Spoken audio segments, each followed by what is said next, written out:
করলা ভাজা তো অনেক খেলেন, কখনো হাতে একটু সময় থাকলে করলার এই রেসিপিটা একবার বানিয়ে দেখবেন। খেতে এত সুস্বাদু হয় যে একবার বানালে বারবার বানাতে ইচ্ছে করবে। নমস্কার বন্ধুরা, আমি অপালা। অপালার রান্নাঘরে আপনাদের সকলকে স্বাগত জানাই।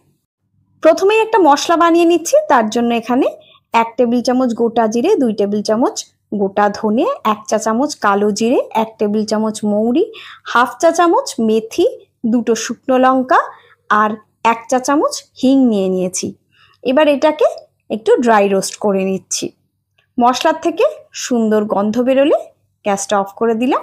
এবার মশলাগুলোকে একটা পাত্রে ঢেলে নিচ্ছি, এটাকে একটু ঠান্ডা হতে দিচ্ছি। এখানে আমি কয়েকটা করলা নিয়ে নিয়েছি, করলাগুলোকে ভালোভাবে ধুয়ে নিয়েছি। করলার উপরের পোর্শনটাকে এইভাবে একটু আলতো আলতো করে আমি ছাড়িয়ে নিচ্ছি। তারপর ছুরি দিয়ে করলাটাকে কেটে এর ভেতরের বীজগুলো আমি সমস্ত বার করে নিচ্ছি। এই বীজগুলোর মধ্যে থেকে যে বীজগুলো একটু নরম আছে সেগুলো কিন্তু আমি রেখে দেব। দেখুন, এইভাবে পুরো করলাটাকে পরিষ্কার করে আমি প্রত্যেকটা করলা ছাড়িয়ে নিলাম।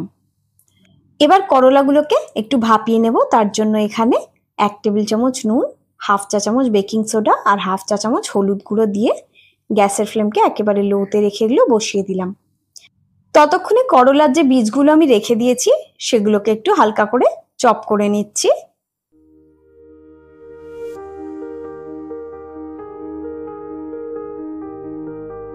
এতক্ষণে যে মশলাটা রোস্ট করে রেখেছিলাম সেটা ঠান্ডা হয়ে গিয়েছে। এবার এটাকে আমি গুঁড়ো করে নেব।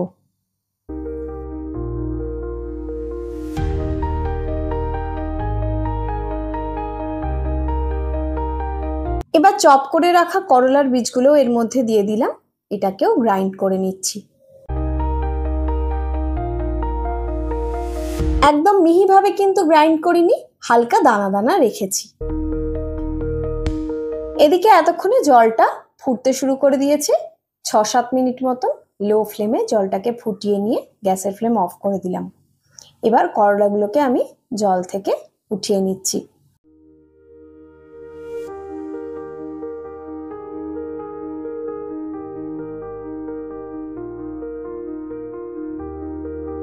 করলাগুলো যতক্ষণে ঠান্ডা হচ্ছে ততক্ষণে স্টাফিংটা আমি তৈরি করে নিচ্ছি। তার জন্য এখানে পরিমাণ মতন সর্ষের তেল দিয়ে দিয়েছি। তেলটা গরম হয়ে যাওয়ার পর এর মধ্যে আমি পেঁয়াজ কুচি দিয়ে দিলাম। এখানে 2টো মিডিয়াম সাইজের পেঁয়াজকে আমি আগে থেকেই কুচিয়ে নিয়েছিলাম।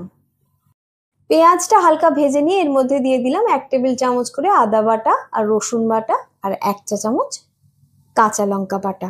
সবগুলোকে একসাথে ভালোভাবে মিশিয়ে নিচ্ছি। আদা রসুনের কাঁচা গন্ধটা চলে যাওয়ার পর এর মধ্যে আমি দিয়ে দিলাম আগে থেকে গ্রাইন্ড করে রাখা করলার বীজগুলো। করলার বীজটাকেও এর সঙ্গে ভালোভাবে নেড়ে চেড়ে নিচ্ছি। এবার আগে থেকে যে মশলাটা আমি গুঁড়ো করে রেখেছিলাম সেটার মধ্যে দিয়ে দিলাম। মশলাটাকেও ভালোভাবে মিশিয়ে নিচ্ছি এর সঙ্গে। এবার এক এক করে 1 চা চামচ হলুদ গুঁড়ো, 1 চা চামচ কাশ্মীরি লঙ্কার গুঁড়ো, হাফ চা চামচ জিরে গুঁড়ো, হাফ চা চামচ ধনে গুঁড়ো, স্বাদ মতন নুন, 1 টেবিল চামচ আমচুর পাউডার আর কিছুটা কসুরি মেথি দিয়ে দিলাম। এর মধ্যে একটু গরম জল দিয়ে এবার মশলাটাকে ভালোভাবে কষিয়ে নিচ্ছি। গ্যাসের ফ্লেমকে একেবারে লোতে রেখে মশলাটা আমি কষিয়ে নিচ্ছি খুব ভালোভাবে। এই মশলা কষানোর উপরেই কিন্তু যে কোনো রান্নার স্বাদ নির্ভর করে। সবশেষে এর মধ্যে দিয়ে দিলাম স্বাদ মতন বিট নুন আর একটু চিনি। এই চিনি আর নুনটাকেও ভালোভাবে মিশিয়ে নিলাম। গ্যাসের ফ্লেম অফ করে দিলাম। এতক্ষণে করলাগুলোও ঠান্ডা হয়ে গিয়েছে। এবার এর মধ্যে আমি চামচে করে করে পুরটা ভরে দিচ্ছি।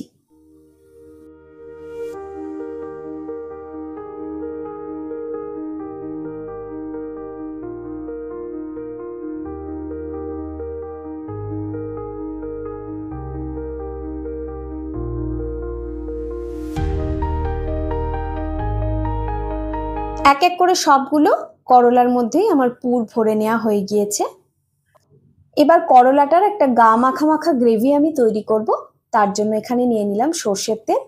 তেলটা গরম হয়ে যাওয়ার পর দিয়ে দিলাম এর মধ্যে 1 চা চামচ গোটা জিরে, হাফ চা চামচ হিং,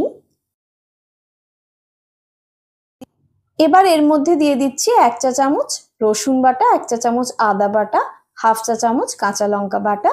এবার এই সব মশলাগুলোকে ভালোভাবে একটু মিশিয়ে নিচ্ছি। আদা রসুনের কাঁচা গন্ধটা চলে যাওয়ার পর এক এক করে এর মধ্যে দিয়ে দিচ্ছি হাফ চা চামচ করে হলুদ গুঁড়ো, কাশ্মীরি লঙ্কার গুঁড়ো, জিরে গুঁড়ো, ধনে গুঁড়ো, হাফ টেবিল চামচ ভাজা মশলার গুঁড়ো, স্বাদ মতো নুন, 1 চা চামচ আমচুর পাউডার আর একটু কাসুরি মেথি। এবার এর মধ্যে সামান্য একটু গরম জল দিয়ে মশলাটাকে ভালোভাবে কষিয়ে নিচ্ছি। এর মধ্যে দিয়ে দিলাম কিছুটা ধনেপাতা কুচি, ধনেপাতা কুচিটাকেও একসঙ্গে ভালোভাবে কষিয়ে নিচ্ছি।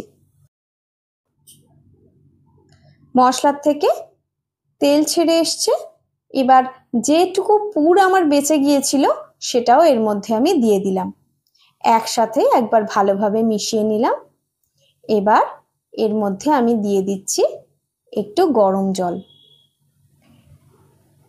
রান্নার মধ্যে কিন্তু কখনোই ঠান্ডা জল ব্যবহার করবেন না, তাহলে কিন্তু রান্নার স্বাদটা একদম নষ্ট হয়ে যায়। সবশেষে দিয়ে দিলাম সামান্য একটু বিট নুন আর স্বাদ মতন একটু চিনি। এবার সবগুলোকে ভালোভাবে মিশিয়ে নিচ্ছি। গ্রেভিটা ফুটতে শুরু করলে আগে থেকে পুর ভরে রাখা করলাগুলো এর মধ্যে আমি এক এক করে দিয়ে দিচ্ছি। তাহলে ভাজা মশলাটা ছাড়া আর কোনো বিশেষ মশলাই কিন্তু আমাদের লাগছে না। সব সময়কার ঘরে যে সমস্ত মশলা আমাদের থাকে তাই দিয়েই এই সুস্বাদু রান্নাটা আমাদের তৈরি হয়ে যাচ্ছে। আর একটা জিনিস নিশ্চয়ই আপনারা খেয়াল করেছেন যে আমি পুরে যে গুঁড়ো মশলা দিয়েছি, আমি গ্রেভিটা যখন বানিয়েছি তাতেও কিন্তু সেই মশলাগুলোই দিয়েছি।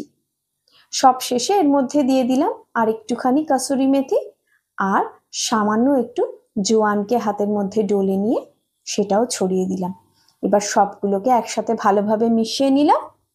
রান্না আমার হয়ে গিয়েছে। এবার গ্যাসের ফ্লেমটা আমি অফ করে দিচ্ছি। এইভাবে একবার আপনারাও বাড়িতে করলা বানিয়ে দেখবেন। যারা তেতো স্বাদের জন্য করলা খেতে চান না তারাও কিন্তু খাবেন। ভিডিওটা সম্পূর্ণ দেখার জন্য অসংখ্য ধন্যবাদ।